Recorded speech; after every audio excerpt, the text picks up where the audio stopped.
كانت بنتي ستايسي عندها 10 سنين لما قررت إنها عايزة تبقى جاسوسة وبدأت تكذب علينا في حتة رايحة فين. كانت تقول أنا رايحة عند صاحبتي، وبعدين كانت تستخبى سرا في البدروم بتاع البيت وتقعد هناك بالساعات تضحك لوحدها وهي فاكرة إنها كده ضحكت علينا، وده بقى أسلوبها. لكن في يوم من الأيام البيت بتاعنا ولع نار. مسكت جوزي وخرجنا بسرعة، وإحنا واقفين قدام البيت في الحديقة لقينا البيت بيقع وبيتهد.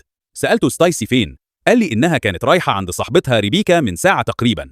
بس أنا حسيت إن في حاجة غلط، اتصلت بأم ريبيكا وقلت ستايسي عندكم؟ قالت لا ما شفناهاش النهارده. ساعتها قلبي وقع وفهمت إن ستايسي كدبت تاني وإنها غالبا مستخبية في البدروم. هي كانت في بدروم البيت اللي بيحترق. جريت على المطافي وأنا بصرخ بنتي في البدروم. قالوا لي يا مدام إحنا فتشنا كل أوض البيت مفيش حد جوه. قلت لا فيه، أرجوكم ادخلوا تاني وشوفوا البدروم. قالوا مينفعش البيت بيقع خطر جدا. جوزي مسكني من دراعي وقال هي أكيد راحت مكان تاني، إحنا شفناها وهي خارجة، وكمان قالوا إن البيت فاضي. المهم إن إحنا كلنا بخير. وفي اللحظة دي سقف البيت وقع. ستايسي ما كانتش بخير، كل تانية كانت بتعدي كانت بتقربها من الموت. كنت بعيط وبترجاه إنه يصدقني وبرجي المطافي يرجعوا، بس مفيش حد اتحرك. وفي لحظة يأس جريت على البيت اللي بيحترق ودخلت بنفسي، وكنت مغطي وشي من النار والدخان. نزلت على طول للبدروم وأنا بنده ستايسي ستايسي. مفيش رد. فتحت الباب ولقيتها مرمية على الأرض مغمي عليها وسط الدخان. شلتها وجريت بيها بره وحطيتها على الأرض في الحديقة. المطافي اتصدموا وقالوا يا نهار أبيض كانت جوه فعلا. جوزي وقع على ركبته وفضل يعيط ويقول أنا آسف